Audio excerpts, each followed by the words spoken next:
Professor Ferreira Machado, quer acrescentar uma nota? Não, eu queria só, relativamente àquela coisa de não se ter carregado os orçamentos nas plataformas da DGO até dia 9, eu talvez seja a única pessoa aqui que tem responsabilidade de o fazer. Isso não quer dizer literalmente nada. Não há qualquer inferência que se possa tirar sobre o assunto. O Ministro das Finanças já sabe que o orçamento das universidades sofreu um corte de 8,5%. É tudo quanto ele precisa. Dia 9, os orçamentos estão feitos. Dia 9 é o dia para os carregar. Não há ganho nenhum em carregá-los no dia 8 ou no dia 7. Portanto, eu acho que não tem qualquer inferência, pelo menos no que toca. À boa maneira portuguesa vão ser carregados à última hora. Não é a boa maneira portuguesa. Não é que não tem importância nenhuma. Não, pelo menos no que toca às universidades, não tem. Choca. Não às vezes aquela ordem, depois nada se passa. Se pode. Não.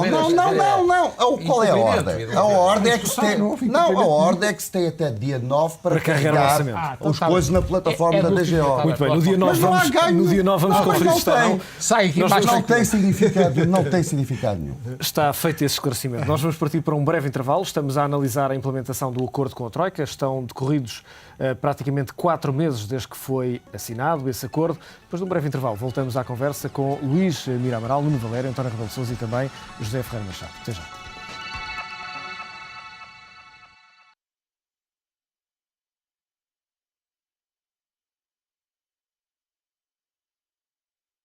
O intervalo são só 30 segundos. Da redução da taxa social única. Eu vou começar pelas privatizações e depois vou à taxa social única, se acharem bem. A tarifação da eletricidade. Muito bem. Então começamos Isso por tem que ser. Isso é fundamental. Eu até. Vou começar. Aliás, que eu estranhei Nuno Valério. ter-se aumentado o IVA sem se ter logo tratado do assunto. Agora só vos ia pedir as respostas mais curtas. Os custos do Eu pedi silêncio, por favor. social são 50%. São 40%. 40%. 25%. Grandes Negócios desta semana está de volta para analisarmos a implementação do acordo com a Troika. Professor Nuno Valério, uma das medidas que foram anunciadas também de aumento da receita tem que ver com a tributação, o aumento de tributação sobre a eletricidade e o gás. Parece-lhe que é uma medida justa e, sobretudo, poderá afetar os custos, nomeadamente de algumas empresas. Pode. Confesso que fiquei um pouco surpreendido com a maneira como foi feita. Porque fez-se uma subida relativamente generalizada e depois arranjaram-se umas tarifas especiais para pessoas de baixos rendimentos e tal. Ora, eu tenho um pouco a ideia, talvez um pouco enviesada, mas pronto, daquelas coisas da microeconomia, de que preços diferenciados em circunstâncias normais não é uma coisa eficiente. E neste caso particular, há, à primeira vista, pelo menos, uma maneira muito mais eficiente de fazer a diferenciação e de fazer aquilo que, enfim, que se conhece também na técnica de obter algum excedente do consumidor da parte dos consumidores, que é diferenciar não pelo rendimento, que é uma coisa sempre complicada até de avaliar, envolve custos burocráticos para saber. Basta ver o que se passou agora com este problema dos preços dos transportes e trazer papéis e verificar papéis e não sei o quê. É sempre um custo, é sempre uma complicação. Neste caso, o próprio nível do consumo seria um excelente indicador. Tal como acontece, nomeadamente, por exemplo, na água. Sim, e escalões, exatamente. A existência de escalões ou de uma tarifação em função do nível de consumo seria provavelmente uma maneira menos complicada e mais eficiente sob o ponto de vista económico e até social, acredito. António Rebelo de Sousa, partilha desta opinião. Partilho desta opinião, devo confessar. E já agora quero dizer o seguinte: o que está subjacente aqui, em termos de construção teórica, a tudo isto é uma acusação que existe, de acordo com a qual se deve simplificar do lado das receitas, portanto, aplica-se a mesma taxa realmente, enfim, e portanto do lado das receitas simplifica-se e depois realmente vai-se complexificar do lado realmente da despesa, introduzindo subsídios, realmente àqueles que são mais carenciados, ou então realmente aí uma outra hipótese, que é realmente a chamada diferenciação de preços, em compensação realmente à simplificação, digamos assim, das taxas, não é? À uniformização das taxas. É uma concepção que existe, realmente. Há quem defenda esse modelo. Ora bem, eu não sou muito partidário desse modelo, porque eu acho que substitui o excesso de burocracia, realmente, do lado das receitas, muitas vezes por excesso de burocracia do lado da despesa, realmente. Portanto, não é para mim realmente uma coisa que comporte necessariamente vantagens para a coletividade em geral, realmente, e para o Estado. Tenho dúvidas sobre isso. E esta metodologia parecia-me realmente correta, mais correta, sendo certo, todavia, que eu também quero chamar a atenção para isso, que outro aspecto que também nos deixa um bocado surpreendidos em relação ao Governo é uma certa, não é propriamente uma mudança de discurso, mas uma certa manifestação de incapacidade de decisão ou de excesso de hesitação em relação a matérias que pareciam matérias que eram claras. Parecia haver uma posição clara da parte do Governo. No caso da TSU, por exemplo. Da TSU, uma das grandes divergências, quando se falava em divergências fundamentais entre o Partido Socialista e o PSD antes, na campanha eleitoral, quais eram as grandes? Era a TSU e era o TGV.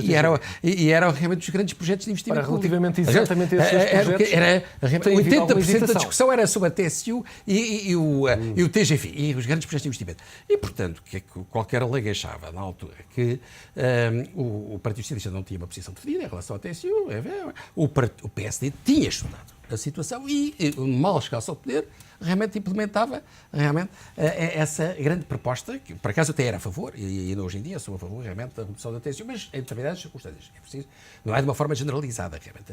Enfim, tem que ser aquilo que eu gosto de designar de subsetores do setor de bens internacionais. Mas o que é que parece que aconteceu, entretanto? Que o PSD fez as contas e decidiu, chegou à conclusão que de facto que era inviável. Dá a sensação de que não tinha estudado...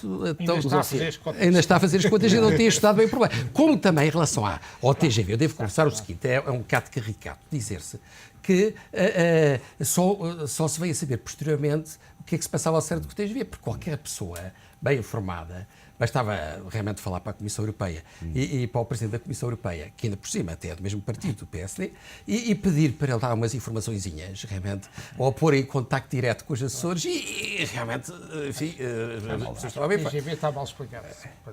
Eu não percebo, quer dizer... Há uma mudança do PSD que se compreende. O Ministro é que não a conseguiu explicar. Se me derem 2 minutos, eu... Isso era importante realmente dizer. A discussão não é TGV. O TGV é um comboio. A grande questão é se temos linhas de bitola europeia que possam transportar mercadorias facilmente de Portugal para a Europa, diminuindo aquilo que os economistas chamam os custos de transação e reforçando a nossa comunidade, ou não. O TGV depois é um comboiozito, se a gente tiver essas linhas, pode fazer ou não por cima da linha. O que acontece? Por incompetência da classe política, isto deu uma luta ideológica em que o PS era contra o TGV, a favor do TGV e o PSD contra. Foi uma luta meramente ideológica. Este ministro eu acho que ele já percebeu que o que a gente precisa é de linhas de mercadoria europeia, para transportar mercadoria. Não conseguiu explicar isto. Isto é relevante, se me permitem, no compromisso Lisboa-Madrid. Os governos, e foi um governo do PSD que fez esse compromisso, depois eu vi espantosamente Manuel Freire Leite acusar José Sócrates de estar feito com os espanhóis, como tinha sido ele, que tinha assinado com o Barroso. Veja lá o que isto deu, debate político e ideológico do mais baixo, que se pode imaginar, e, portanto, o que é que está em causa? O governo PS queria fazer uma linha de mercadorias de Sines à fronteira espanhola e bitola ibérica. Isto é que é um disparate, porque a gente na mercadorias precisa de bitola europeia. Sim. E depois ia fazer uma linha de bitola europeia para vir de Madrid a Lisboa em bitola europeia para passageiros. O filme está à vista ao contrário. O que é necessário fazer? É a minha solução, que aliás assim vai propor, tenho de tratar a situação. A gente deve aproveitar a linha que vai ser feita de bitola europeia de Poceirão e Caia, depois de Poceirão a Pinhal Novo, há já uma magnífica linha de 12 km, que é ter as duas vias, para um lado e para o outro. Numa das vias mete-se um carril a meio e essa linha fica de bitola europeia. Chegamos com a bitola europeia a Pinhal Novo. Aí sim, ao contrário do governo anterior PS, vamos fazer uma linha de bitola europeia para ligar Sines, Setúbal e Alta Europa. Portanto, é a mudança em relação ao governo do PS. E depois o comboiozinho de passageiros, quando chegar ao Poceirão, muda de intercambiadores nas rodas e vem tranquilamente pela velha via de bitola ibérica até Lisboa, passando pela Ponte 25 de Abril antiga. Portanto, não se gasta um tostão a mais para levar o TGV a Lisboa, vai-se a gastar algum dinheiro para fazer uma linha de bitola europeia que ligue transporte dos portos da Alta Europa, como o homem da Alta Europa quer, para chegar à Espanha. Isto é a mudança que eu acho que podia do PSD Mas ao essa PS, explicação mas tem- o ministro podia ser dada. A explicação demorou. Mas não, essa não, explicação- o ministro não a deu mas ainda, não conseguiu explicar. não, Mas essa explicação já eu tinha acho sido que dada. não deu bem, mas acho que se houvesse alguma bondade em ouvir o que o ministro disse, ter-se-ia percebido que era isso. E isto tem exatamente a ver com o ponto que o António Rebelo de Sousa levantou dos setores estratégicos. Isto significa que este governo tem a ideia de que as plataformas logísticas são Um um fator de setor desenvolvimento. estratégico importante para é positivo, estamos todos de acordo. para Portugal. Estamos todos de acordo. Estamos todos de Sines, Sr. Machado, Sines só tenho que pode ser concordar que tem havido aproveitado. alguma confusão, ou pelo menos falta de comunicação, no anunciar Isso dessas tem- Não intenções. tem, não Não tem. TGV, Tem, há linhas também uma vital grande europeia, não, dose. que- E há também uma grande dose de. Quer dizer, é certo que as coisas não são bem ditas, não são bem comunicadas, mas também não ajuda quando as outras pessoas não querem ouvir.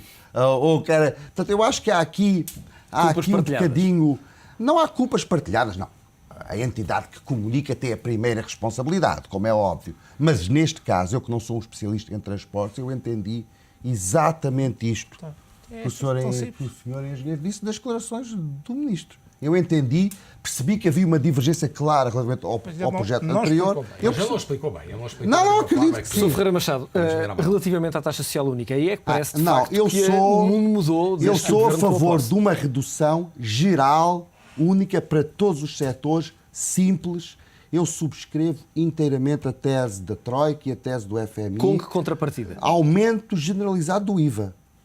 Eu acho Foi que, estudado na nova a pedido do Fórum. a pedido do Fórum, eu acho que nós temos que perceber, impostos sobre o rendimento são maus para o crescimento, impostos sobre o consumo são bons para o crescimento. Portanto, e para a distribuição do rendimento dinamicamente, tudo o que seja de substituir impostos sobre o rendimento sobre impostos do consumo, era o que se esperaria que um governo que se diz neoliberal ou ultraliberal... Quem é esse neoliberal? Não sei, A pá, mas é o que questão- diz. a questão- Fizer. talvez Talvez já- eu acho que vocês Não, A questão não. tem que ver com o efeito que isso pode ter em alguns níveis sociais, algumas classes sociais. Mas isso há outros mecanismos para compensar. Temos que transferir. Se o problema é o que o professor Nuno Valério dizia, não é distorcer os preços. Se o problema é que há níveis de pessoas que têm problemas de rendimento, então temos que estudar modos de transferir rendimento para essas pessoas. São duas coisas diferentes. se permite- Nós não podemos é fazer redistribuição a todos os níveis. Os preços não são um mecanismo para fazer redistribuição de rendimento. E isto é uma coisa que em Portugal, porque vivemos num país que desde o tempo do Dr. Salazar administrava o preço do pão, congelava as rendas de casa, nós achamos que os preços são um mecanismo de fazer distribuição de rendimento. Já é um país Não neossocialista? são. Já era um país neossocialista. Neossocialista, não é neoliberal, mas neossocialista. Isso causou, por exemplo, no mercado de Sem rendimentos. ofensa, causou. professor Sr. Professor, era se Aquele- permite, aquele- eu discordo um pouco daquilo que o Sr.